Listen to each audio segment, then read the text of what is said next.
Episode 6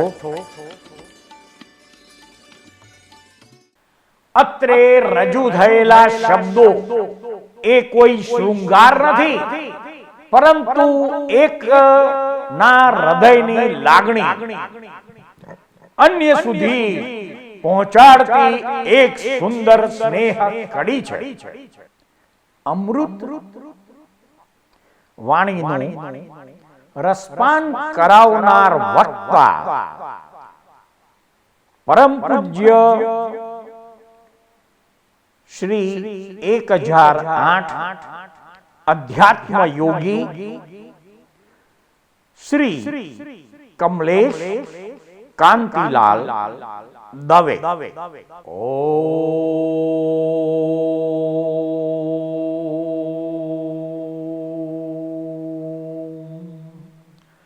યો બ્રહ્માણં વિદધાતિ પૂર્વં યો વૈ વેદાશ્ચ પ્રણિહોતિ તસ્મૈ તમ હદેવાત્મબુદ્ધિ પ્રકાશમ મુમુક્ષુ સર્વે શરણમહં પ્રપદ્યે. જે આદિમાં સૃષ્ટિનું સર્જન કરે છે અને પછી જે વેદો પ્રદાન કરે છે તે આત્મા અને બુદ્ધિને પ્રકાશિત કરનારા દેવને શરણે મોક્ષની ઈચ્છા વાળો હું જાઉં છું.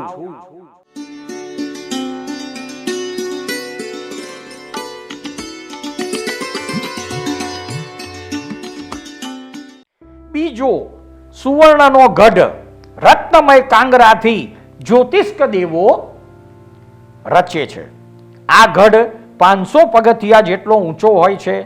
આ ગઢના પૂર્વ દ્વારે હાથમાં અભય મુદ્રા ધરાવનારી શ્વેતવર્ણની જયા નામે 2 દેવીઓ રહે છે. દક્ષિણ દ્વારે રત્ન જેવા વર્ણવાળી વિજયા નામે 2 દેવીઓ હાથમાં અંકુશ લઈને ઊભી રહે છે. પશ્ચિમ દ્વારે પીળા રંગ વાળી અને હાથમાં પાશ ધરનારી અજિતા નામે 2 દેવીઓ રહે છે. અને ઉત્તર દ્વારે નીલ વર્ણવાળી અને હાથમાં મગર નામે શસ્ત્ર ધારણ કરનારી અપરાજિતા નામે 2 દેવીઓ રહે છે. 50 ધનુષ પ્રમાણે તે ગઢમાં ગયા પછી સમાન ભૂમિ હોય છે. તે ગઢમાં સિંહ, વાઘ, મૃગ અને અન્ય જાનવરો અર્થાત તિર્યંચો આવીને બેસે છે. અહીં ઈશાન દિશામાં દેવછંદો રચવામાં આવે છે.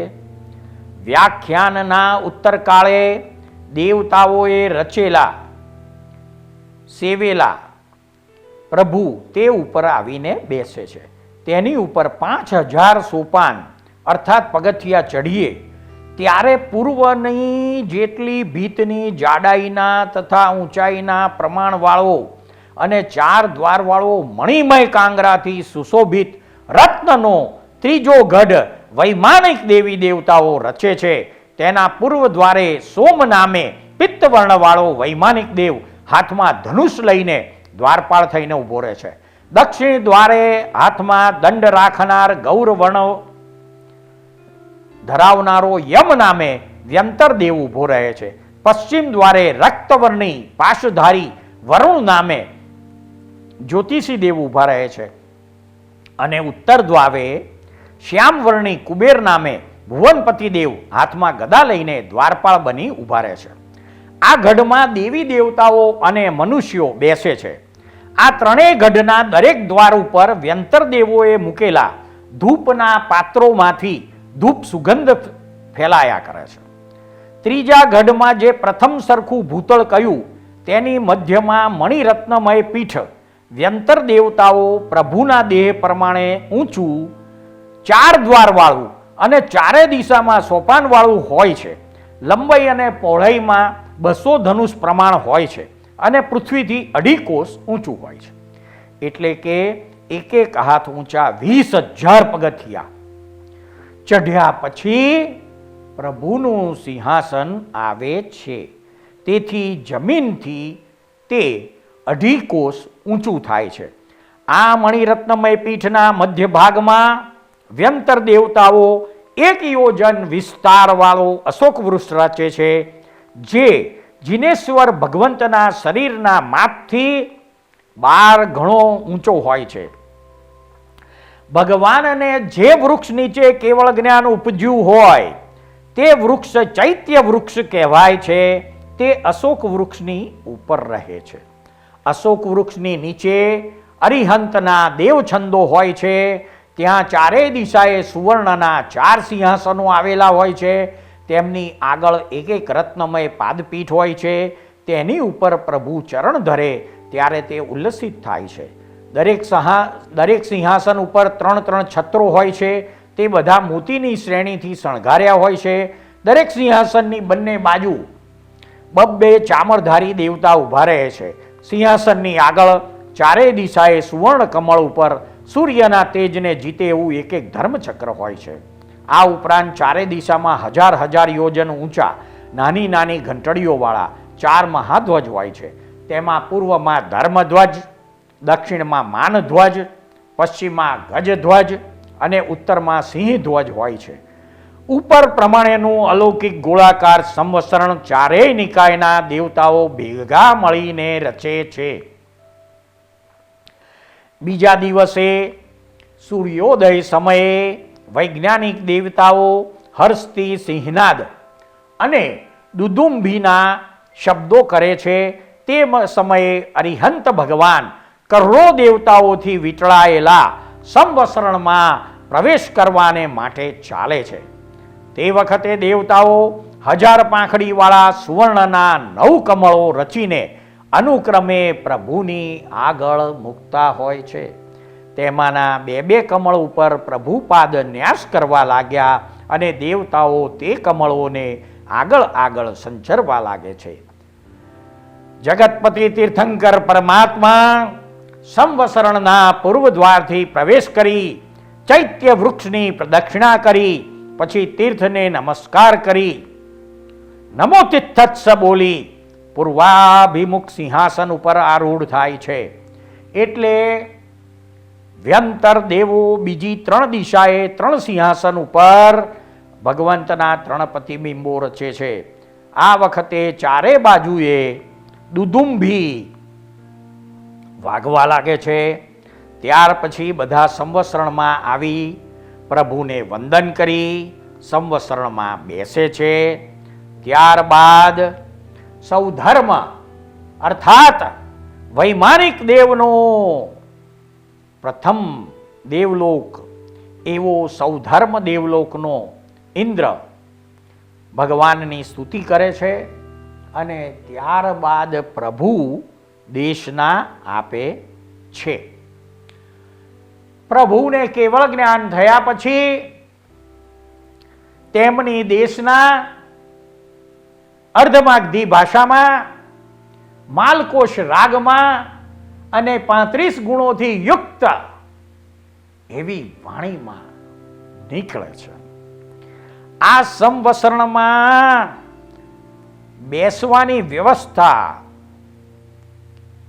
કેવી હોય છે તે જાણીએ. દેશના સાંભળવાની સ્પૃહાવાળી અને મન વચન કાયાના પ્રશસ્ત યોગથી પ્રકાશિત એવી 12 પ્રકારની પ્રસદા સંવત્સરણમાં પોતપોતાના સ્થાને બેસે છે. જ્યેષ્ઠ અને બીજા ગણધરો પ્રભુની સમીપે પણ અગ્નિખૂણામાં સૌની આગળ બેસે છે. કેવળી શ્રમણો ભગવંતને 3 પ્રદક્ષિણા કરી તીર્થને વાંધી પોતાનું ગૌરવ સાચવીને પદસ્થ ગણધરોની પાછળ બેસે છે. કેવળીની પાછળ લબ્ધિવાળા અને લબ્ધિ વગરના સર્વ સાધુઓ તીર્થ અને ગણધર આદિને નમીને અનુક્રમે વિનયથી બેસે છે. તેમની પાછળ વૈમાનિક દેવતાઓની દેવીઓ અરિહંત પરમાત્માને પ્રણામ કરીને બેસે છે અને તેમની પાછળ સાધ્વીઓ બેસે છે. આ 3 પરસદા પૂર્વ દ્વારથી સંવત્સરણમાં પ્રવેશ કરીને અરિહંતને પ્રદક્ષિણા કરી અગ્નિખૂણામાં બેસે છે. ભવનપતિ, જ્યોતિષ અને વ્યંતરની દેવીઓ એમ આ 3 પર્ષદા દક્ષિણ દ્વારથી પ્રવેશીને નૈઋત્ય ખૂણામાં બેસે છે. ભવનપતિ, જ્યોતિષ અને વ્યંતર દેવતાઓ આ 3 પર્ષદા પશ્ચિમ દ્વારથી પ્રવેશીને વાયવ્ય દિશામાં બેસે છે. વૈમાનિક દેવતાઓ, નર નારીઓ આ 3 પર્ષદા ઉત્તર દ્વારથી દાખલ થઈ અરિહંત પરમાત્માને પ્રણામ કરીને ઈશાન ખૂણામાં બેસે છે. બીજા ગઢની અંદર જાનવર ગતિ અર્થાત તિર્યંચ ગતિના તમામ જીવો આવીને બેસી જાય છે. ત્રીજા ગઢની અંદર સર્વ દેવી દેવતાઓના વાહનો અને ત્રીજા ગઢની બહારના ભાગમાં કેટલાક તિર્યંચો, મનુષ્યો અને દેવતાઓ પ્રવેશ કરતા અને બહાર નીકળતા દેખાય છે. ભગવાનના પ્રભાવથી બાળ, વૃદ્ધ, બીમાર કોઈને પણ સંવત્સરણના પગથિયા ચડતા જરા પણ થાક લાગતો નથી કે શ્રમ પડતો નથી. કોઈ પણ મનુષ્ય કે પશુ, પક્ષી, તિર્યંચ, જાનવર કોઈના મનમાં વેર ભાવ જાગતો નથી. બીજા વછલા ગઢમાં જે તિર્યંચો છે એ પોતાનું સ્વાભાવિક જાતિવેર ભૂલીને એક પંગતમાં બેસીને પ્રભુની દેશના સાંભળવા ઉત્સુક હોય છે. આ રીતે સંવત્સરણની બેઠક વ્યવસ્થા ગોઠવાયા પછી સૌ ધર્મદેવલોકનો ઇન્દ્ર અને શકેન્દ્ર અંજલિ જોડી પ્રભુને નમસ્કાર કરી સ્તુતિ કરે છે. તીર્થંકરના પ્રભાવથી કરોડો પ્રાણીઓ નિરાબાદપણે સંવત્સરણમાં સમાઈ શકે છે. ત્યારબાદ સર્વ ભાષાઓને સ્પર્શ કરનારી 35 અતિશયવાળી અને યોજનગામીની વાણીથી પ્રભુ દેશના આપે છે. શ્રી જિનેશ્વર ભગવંત પહેલી પોરસી પૂર્ણ થતા સુધી ધર્મદેશના આપે છે. દેશના પૂરી થાય પછી મનુષ્યો, દેવતાઓ પ્રભુ પાસેથી વ્રત ગ્રહણ કરે છે અને ત્યારબાદ પ્રભુ ચતુર્વિધ સંઘની સ્થાપના કરે છે. એટલે સાધુ, સાધ્વી, શ્રાવક, શ્રાવિકાઓ એમ ચતુર્વિધ સંઘ શરૂ થાય છે. પ્રભુ સૌપ્રથમ ગણધરોને ઉત્પાદ, વ્યય અને દ્રવ્ય એ નામની પવિત્ર ત્રિપદીનો ઉપદેશ કરે છે. તેના આધારે ગણધરો 14 પૂર્વ અને દ્વાદશાંગીની રચના કરે. તીર્થંકર પરમાત્માની દેશના પ્રથમ દેશના પૂર્ણ થયા પછી સામાન્ય રીતે શું ઘટના બને છે તો કે દેશના પૂરી થયા પછી ત્યાં વર્ધાપન વિધિ થાય છે. કલમશાળીના ચોખા અત્યંત સુગંધિત, ફોતરા વગરના, ઉજ્જવળ અને અખંડિત 4 પ્રસ્થ પ્રમાણ અથવા 1 આઢક પ્રમાણ શુદ્ધ જળથી ધોઈને રાંધવા વડે અડધા ફૂલેલા હોય તેવા કલમશાળી ચોખા રત્નના થાળમાં ભરીને 16 શણગાર સજેલી સુવાસિની સ્ત્રીઓ તે થાળને પોતાના માથા ઉપર ઉચકે છે. આ ચોખામાં ત્યાં ઉપસ્થિત દેવતાઓ સુગંધી દ્રવ્ય ઉમેરે છે, જેથી તે બલિ અત્યંત સુગંધિત બની જાય. ત્યાર પછી શ્રાવકો તે બલિ વાજતે ગાજતે તીર્થંકર પરમાત્મા પાસે લઈ જાય છે. બલિનું પાત્ર તીર્થંકર પ્રભુની સન્મુખ આવતા તીર્થંકર પરમાત્મા તે ચોખાના પાત્ર પ્રત્યે દ્રષ્ટિ કરે છે. ત્યારબાદ ચક્રવર્તી પ્રમુખ શ્રાવકોને તે બલિ સાથે 3 પ્રદક્ષિણા દઈને પ્રભુના ચરણ પાસે આવે છે. ત્યાં પૂર્વ દિશામાં ઊભા રહી સર્વ દિશાઓમાં મુઠ્ઠીએ મુઠ્ઠીએ ચક્રવર્તી તે ચોખા ઉછાળે છે. તેમાંથી અડધો ભાગ ભૂમિ ઉપર પડે તે પહેલાં જ તે પવિત્ર બલિના ચોખા આકાશમાંથી દેવતાઓ ગ્રહણ કરી લે છે.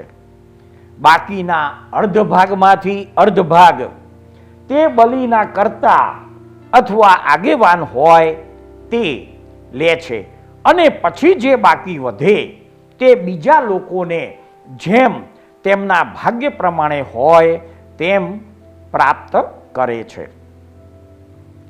આમ આ વર્ધાપન વિધિ પૂરો થાય છે.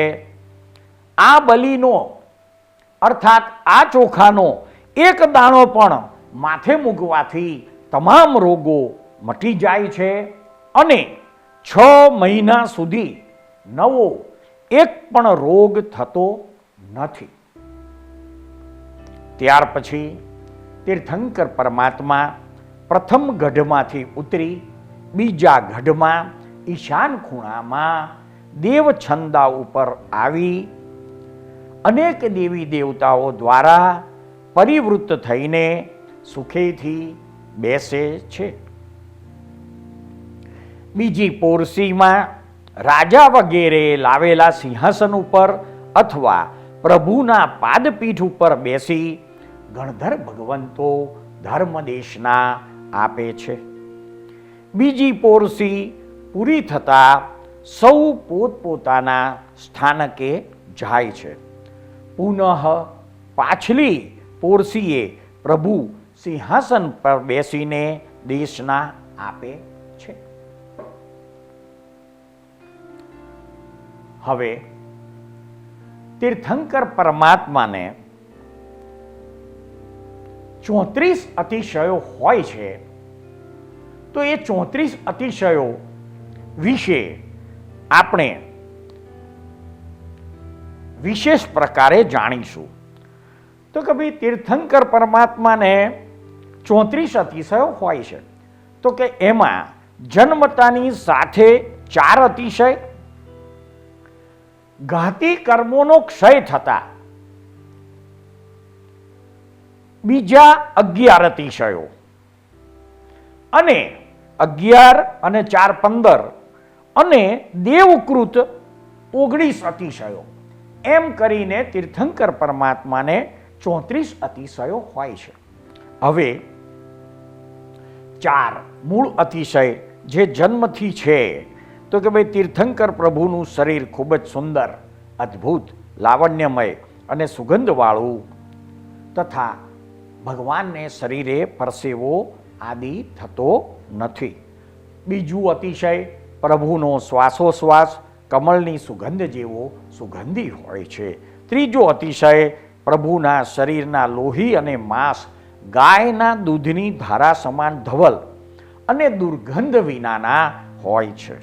ચોથો અતિશય પ્રભુના આહાર અને નિહાર ચર્મચક્ષુથી જોઈ શકાતા નથી.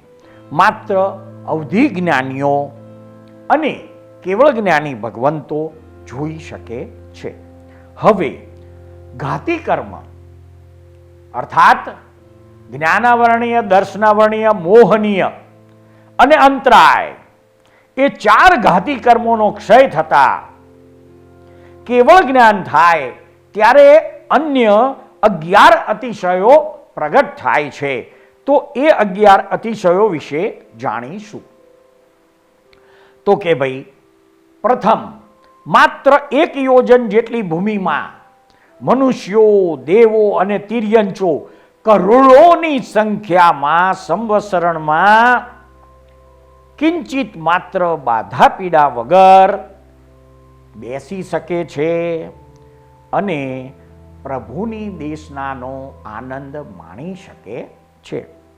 બીજો અતિશય 35 ગુણવાળી અર્ધમાગધી ભાષામાં અપાતી પ્રભુની દેશનાને દેવ, મનુષ્ય અને પશુ પક્ષીઓ તથા અન્ય જાનવરો અને તિર્યંછો પોતપોતાની ભાષામાં સમજાય તે રીતે સાંભળે છે. આ દેશના 1 યોજન વિસ્તાર સુધી સર્વ દિશામાં પ્રસરે છે. ત્રીજો અતિશય, પ્રભુના મસ્તક પાછળ સૂર્ય કરતા 12 ગણું તેજસ્વી ભામંડળ શોભતું હોય છે અને તેમાં ભગવાનનું અનંત તેજ સમાયેલું હોય. તેમના દુર્લભ દર્શન નિર્વિઘ્ને થઈ શકે છે. ચોથો અતિશય, પ્રભુ જ્યાં જ્યાં વિચરે ત્યાં ત્યાં ચારે દિશામાં 100 ગાઉ અને ઉપર નીચે 25 ગાઉની સીમામાં પહેલા થયેલા તમામ રોગો ઉપશાંત થાય છે અને નવા થતા નથી. પાંચમો અતિશય, પૂર્વ ભવમાં બાંધેલા કે જન્મજાત વેરજીવોને પરસ્પર સંવસરણની ભૂમિમાં વેર ઉત્પન્ન થતું નથી. છઠ્ઠો અતિશય, તીર્થંકર પરમાત્મા કેવળ જ્ઞાન થયા પછી જ્યાં જ્યાં વિચરે છે ત્યાં તીડ, ઉંદર આદિનો ઉપદ્રવ હોતો નથી. સાતમો અતિશય, પરમાત્મા જ્યાં વિચરતા હોય ત્યાં મરકી આદિ ઉત્પાત અને અકાલ મૃત્યુનો ભય રહેતો નથી. આઠમો અતિશય, ભગવાન જ્યાં જ્યાં વિચરતા હોય ત્યાં અતિવૃષ્ટિ એટલે કે લીલો દુકાળ પણ થતો નથી. નવમો અતિશય, ભગવાન જ્યાં વિચરતા હોય ત્યાં અનાવૃષ્ટિ એટલે સૂકો દુકાળ પણ થતો નથી. દસમો અતિશય, ભિક્ષા ન મળે તેવા ધાન્યનો અભાવ થતો નથી. ભગવાન જ્યાં વિચરતા હોય તે ભૂમિ ઉપર સ્થાનિક રાજા અથવા અન્ય બીજા દેશના રાજાઓ તરફથી કોઈ પણ પ્રકારનો ભય ઊભો થતો નથી.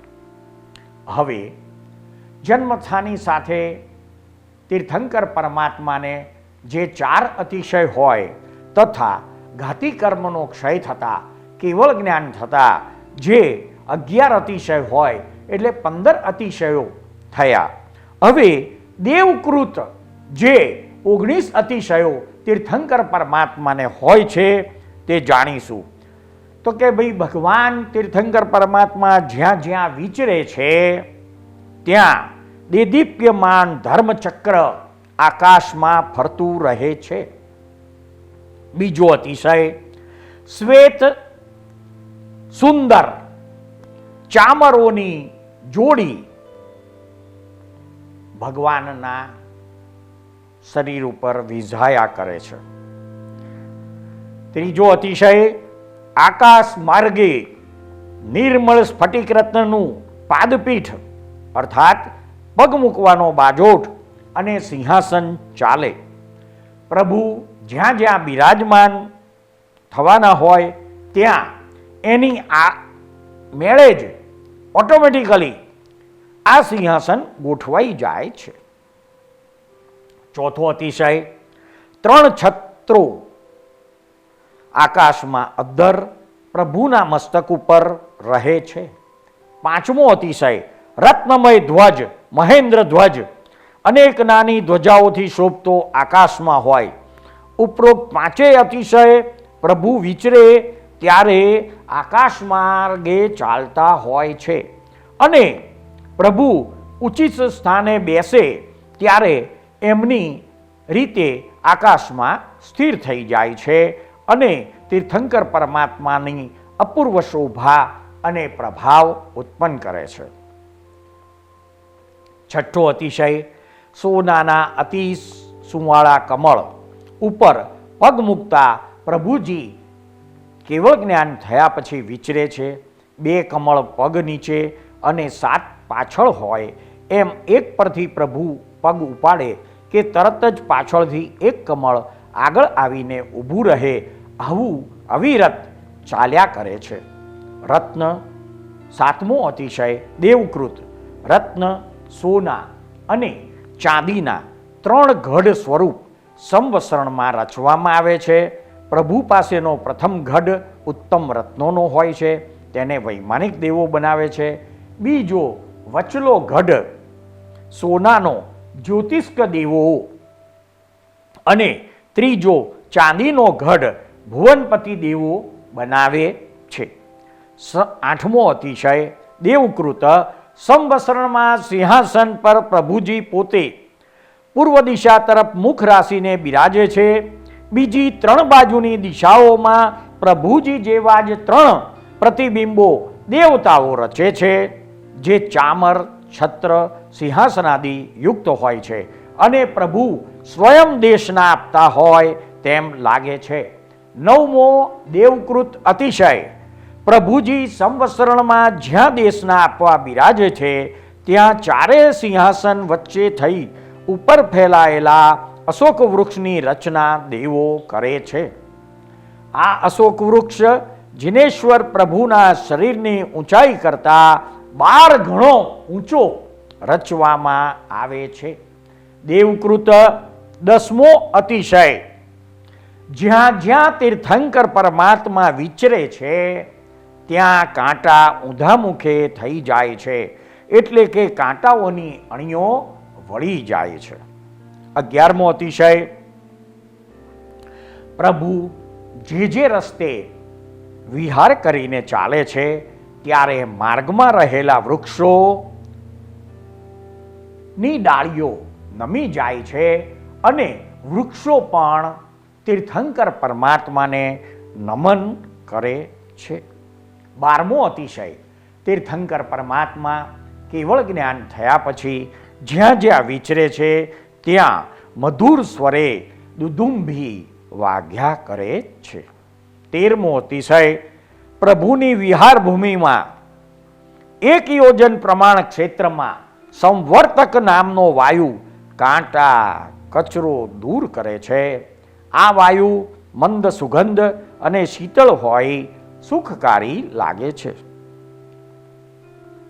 સૃષ્ટિના અદ્ભુત રહસ્યો નામાભિધાનથી અલંકૃત થયેલી સિરિયલના એપિસોડમાં રજૂ થયેલી વાણીને શાંતિથી ધીરજપૂર્વક સાંભળનાર પ્રત્યેક શ્રોતાનો તથા આ સિરિયલ નિહાળનાર પ્રત્યેક દર્શકોનો અમો સાચા અંતસ્કરણપૂર્વક આભાર માનીએ છીએ. જય સચ્ચિદાનંદ. श्रीं स्वम् अष्टाप्रातिहार्य धर्मराज सम्राटाश्वैर्य श्रद्धा साथे शरण स्वीकार्य परिषद प्राप्त रत्नत्रय. श्रीं स्वम् अष्टाप्रातिहार्य धर्मराज सम्राटाश्चर्य श्रद्धा साथे शरण स्वीकार्य परिषद प्राप्त रत्नत्रय.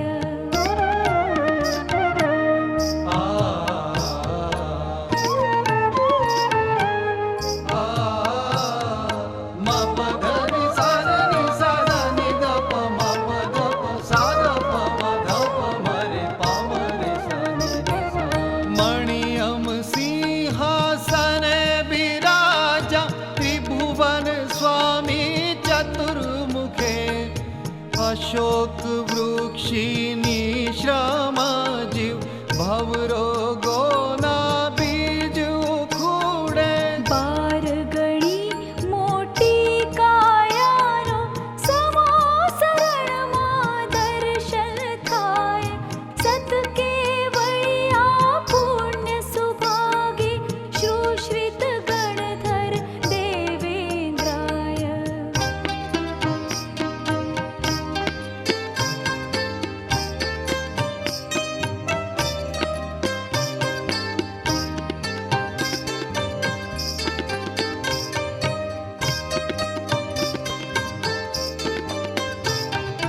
सुरपुष्पावृष्टि प्रतिहार्य पाखडी आत्मीय सुवासिता स्वमास्थित कर अमिजर झरणा ऊर्ध्व दशा कर संस्कृता दिटिया नीचे पंखुड़ी ऊपर जाने जगबंधन टूटता ऊर्ध्व प्रयाणी खुशबो अंतर सर्वत्रात्र उपसुखता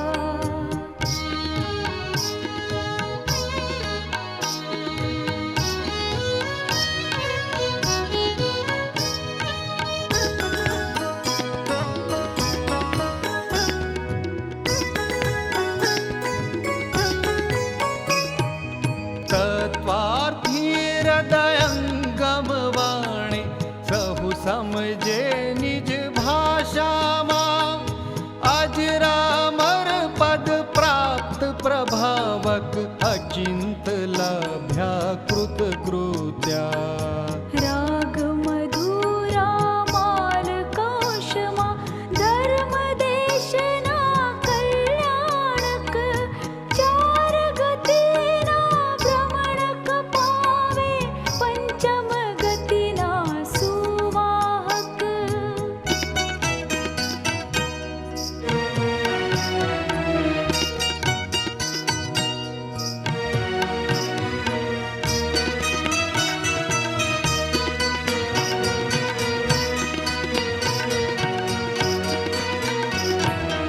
जो मेरे उभा रही देव अर्पे अभिषेको शीतळा सुवर्ण दंडी श्वेत चामरो पुष्पी मोगर परिपाखा नीचा झुकी ऊपर उठता परम विनय व्रत विंझरणा चंद्राती झरणा धोवाता कर्मुख रीत्या विश्रसा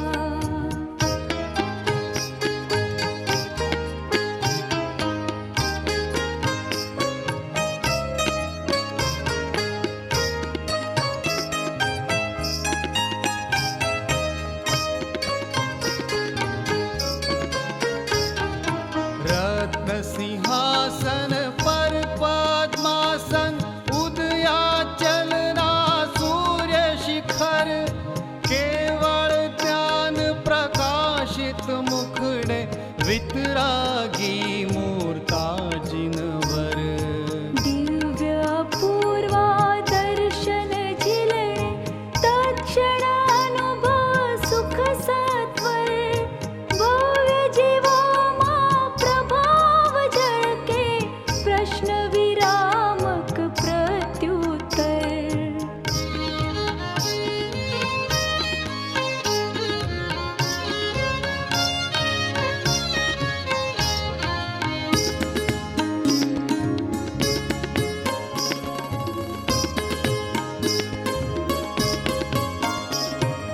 प्रशांत मुद्रा भामंडळनी तेज सौम्यता दिव्यांगी स्वासानिध्यक प्रेम स्वरूपना निधि घ्यासन थी मोक्षांगी आभा मंडळ ज्योतिर्तेजे रंग बदलती वृक्षांगी जड चेतन रस भावो पलटक तप्त जीवंतक विश्रांती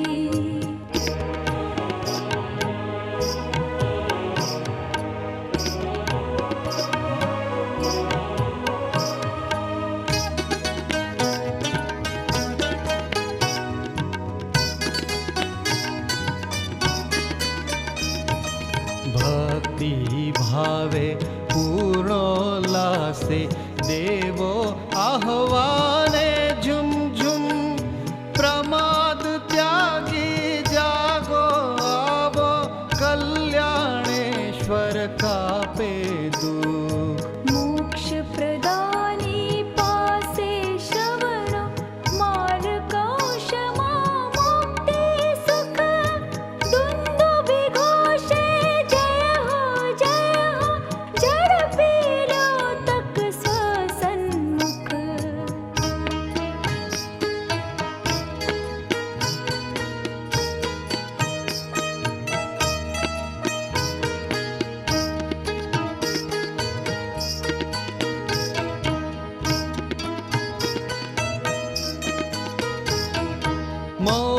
युग समूहे उपरा उपरी त्रयोग टाळे त्रण छत्रो त्रिभुवनाधिपति परमेश्वर लोकालोके ज्ञान धरो प्रेमेश्वर पूर्णत्व अरिहंत श्री सर्वज्ञ शान मंगलो विद्यमान श्रीं चरमदिरासर भवभयमुक्तक स्वाश्चर्यो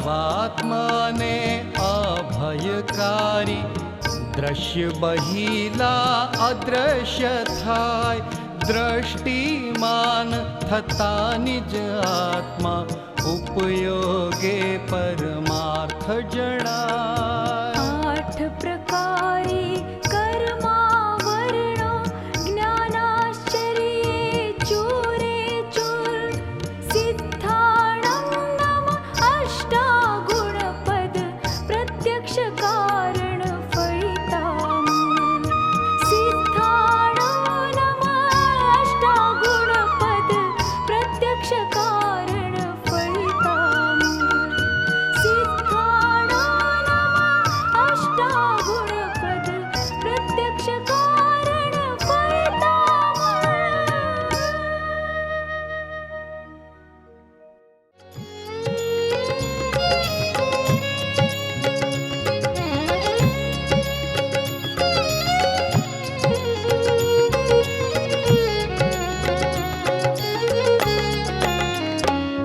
तीर्थंकर विहरमान शत शत कोटि प्रणाम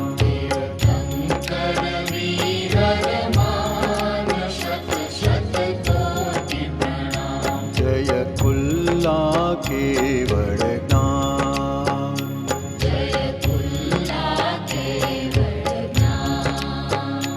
तीर्थंकर विहरमान शत शत कोटि प्रणाम